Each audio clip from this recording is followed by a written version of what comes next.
And work up, and just talk about them one at a time and their families and that sort of thing. What I'm planning to do is take the video away, and I've got a friend in the film unit who'll go through and edit it for me and bring down a sort of an hour video out of it. And so you don't want me to talk for an hour? no, I don't want you to talk. Right. Yes, boss, and then cut us all out. We can have some of my time. Is it worth very much? No. Fine time. But what I want you to do is, if there's, you know, you want to add something or something like that, don't feel that you can't.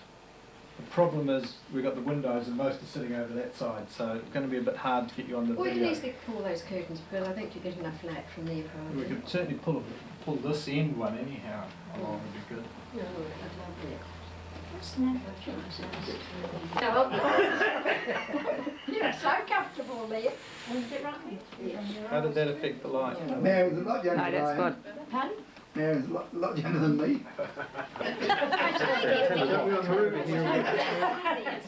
I'm just getting a bit of a run on all of them on here for you. More about Dad, well, I have to in his younger days, because I wasn't even here, so, which I hear that he, well, I hear Cyril and Ron and Lux Girl, well, all the cousins here talking about when Dad was young, because him being the youngest, there were some that were virtually not that much younger than him, you know. That, Well, practically just about lined up, you know, wasn't much yeah, difference. and I don't know whether that's some interest as well, you know, that when he lived at Dunvegan and, you know, the places around Mount Bruce and that, and, you know, things that Cyril occasionally we've discussed, and, you know, I find it of interest myself that I pick up these things that didn't realise that, you know, Grandad Wyeth had a farm out in, you know, out towards Mount Bruce. Never really knew that, you know, until one time just Cyril, he just happened to say, and it was interesting, you know. But I don't know what format. I'm trying to keep out because they're taking photos. I mean, I can, you know, I can start off from virtually when, say when Mum and Dad and myself shifted down to Puketeraki. When did you go down there? 1938. Why did they move down there? Well, Mum came from there, and again, I was only 2 when I shifted down there, and really didn't ever ask them why they shifted there. Probably, I think, with Mum's family being there. I don't know whether she was ever homesick. She always made the comment that she was made so welcome in Marston by all of the family, and she always felt that, you know, this. The Wairarapa was, you know, home away from home, and I think that came through, and even I feel that myself. I was born in Marston, and always enjoyed coming here. But of course, you know, Dad started at least a small property down there before the war, and it was, then of course he went overseas, and came back about 1941, 42. But it's, you know, and that's the time I can remember when he came back from overseas, which was quite a, say from 41, 42, when he did come back, that we knew that he'd gone missing for a while, and then we knew that he was still alive. He'd been wounded, but when he arrived in New Zealand, I always remember there was a train called the first train, and Dad arrived in that. A local coalman happened to be working on the, you know, beside the station, and loading coal, a chap by the name of Jack Fickus. And Dad made the comment of, you know, this guy, it was like his own son coming home. You know, Dad was just, he hadn't been down around that area for very long, and Jack Fickus had the only vehicle in Karatani and drove Dad down, and we had a dog called Lass who came from, Dad had taken down to, from the Wairarapa down to Puketeraki, which I think Cyril might be able to help me here, that she was bred by Uncle Deggs, I think, came from in Green Corner. And she was never ever tied up, except at times during the year she had to be locked up, but she was never tied up. And something just, Dad must have been walking up this sort of drive, and the lass just went berserk. And yeah, that was like Dad's homecoming. From then on he worked for a chap by the name of chap Douglas, Archie Douglas, and virtually worked sharing most farming work, and then virtually bought a property at Puketeraki, approximately about 600 acres. And he started farming there, and well, yeah, Dad got involved, as I was just reading through an article that I think, I'm not quite sure, maybe Auntie Butte may have put in the local paper here when Dad died. And I think it covered his, the history of what Dad did, you know, in his younger days of here in the Wairarapa. And when he went down, he got involved in the, like most country places, school committees, RSAs, bowling club.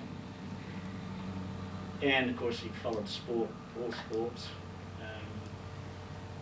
In our local rugby club, he became interested in that in the short time that I was involved in it. It started up again after the war. But he used to, you know, he followed rugby was probably the main sport, and he was interested in most sports.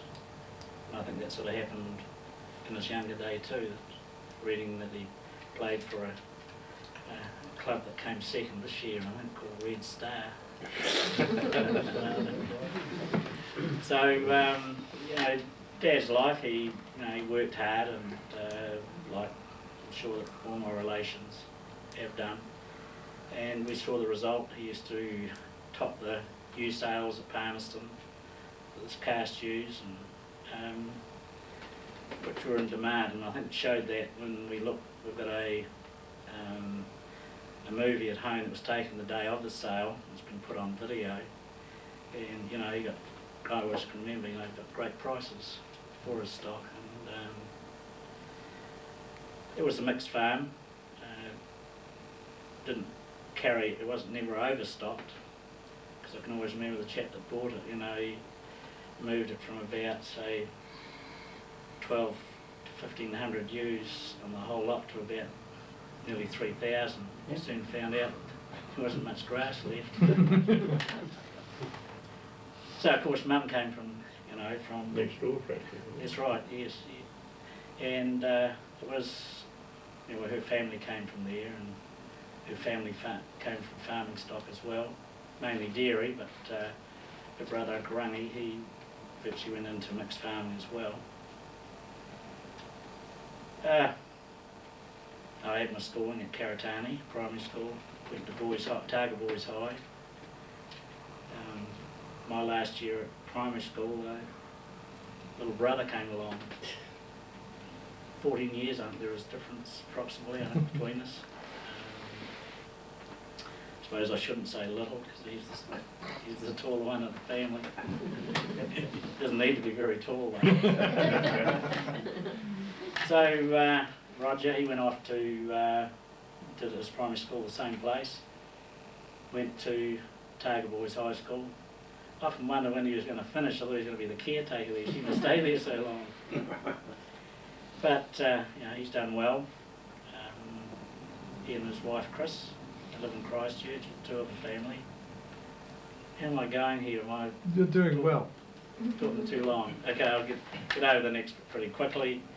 I married Coral from Dunedin, and with one of her family, Lynn. He now lives in Australia. She married Mark Ellerslie, and they have their own business in Sydney. And two of her family, Kate and Claire.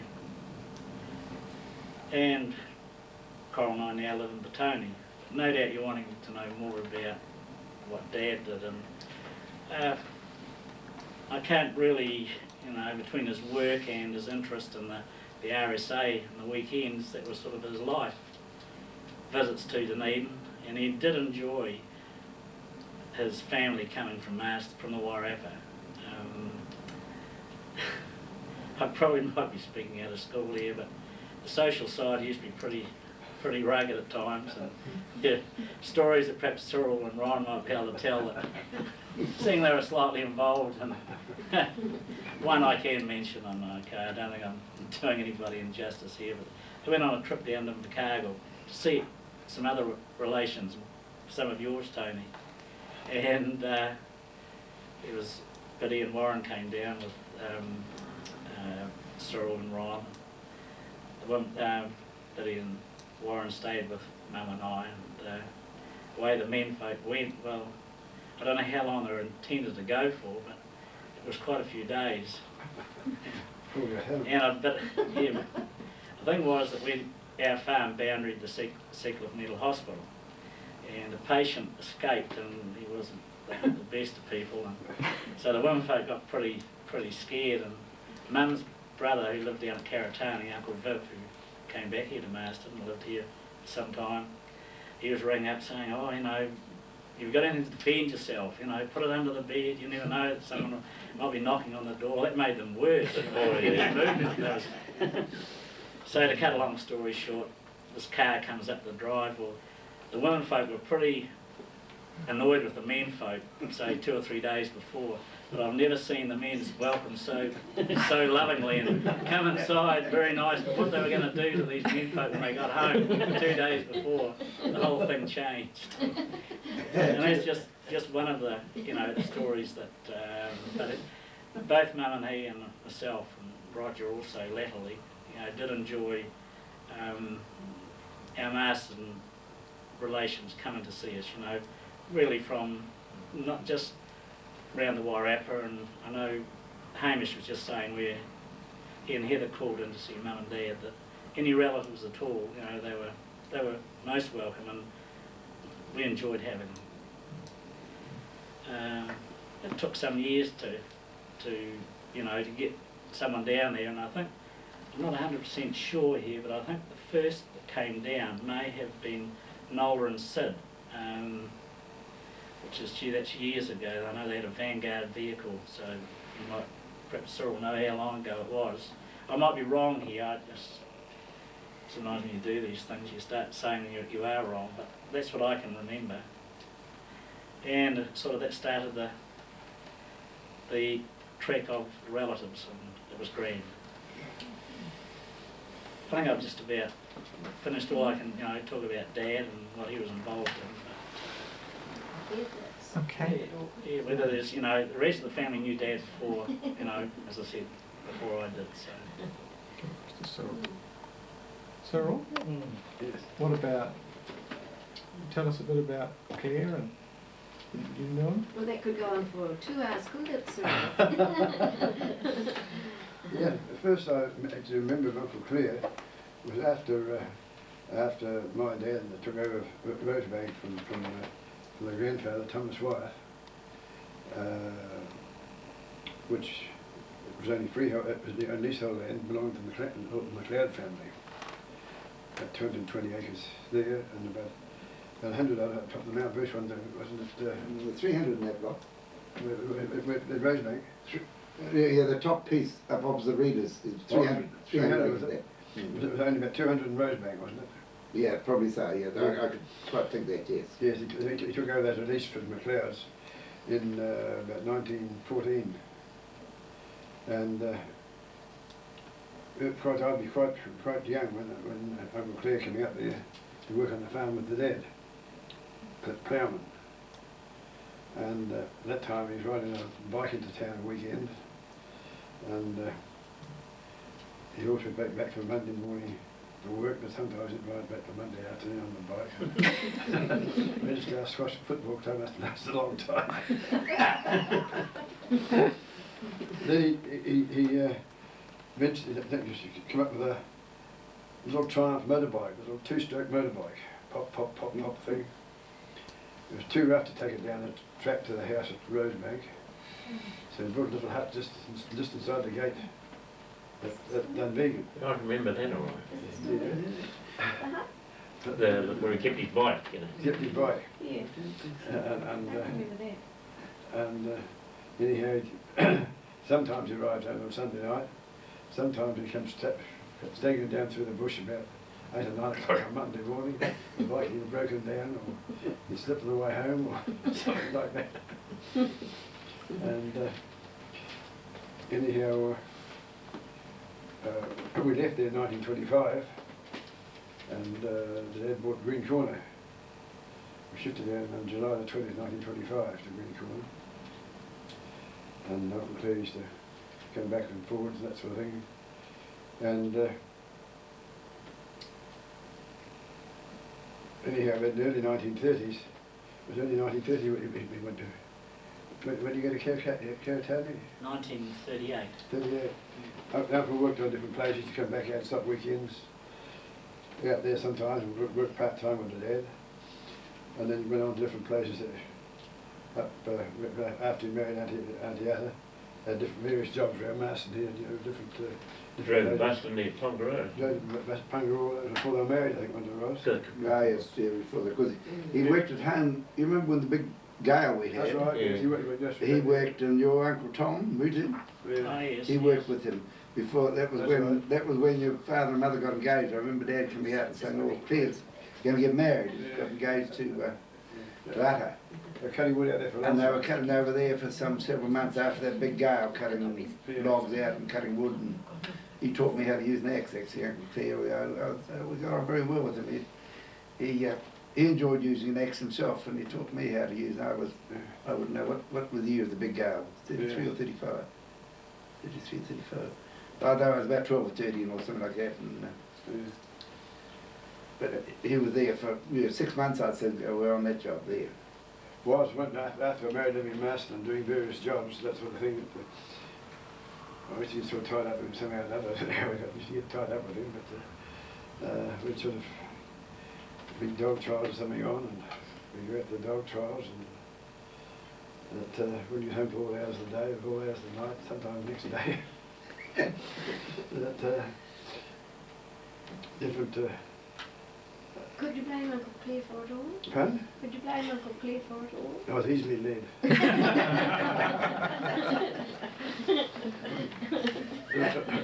There was a restaurant in Marston at that time called Toot de Sweet, Yeah. owned by a chap named Southey, possibly some relation to it. Yes.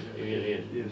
And his brother, the old one there. That was their sort of, when they come into town weekends and that sort of, that was their sort of their meeting point. And I don't know, I was mixed up there, I was about 18 or 19 probably then, but into town, and mixed up, Uncle and finished up in Pat Southey's out the back, drinking home brew or something. And then when they got married,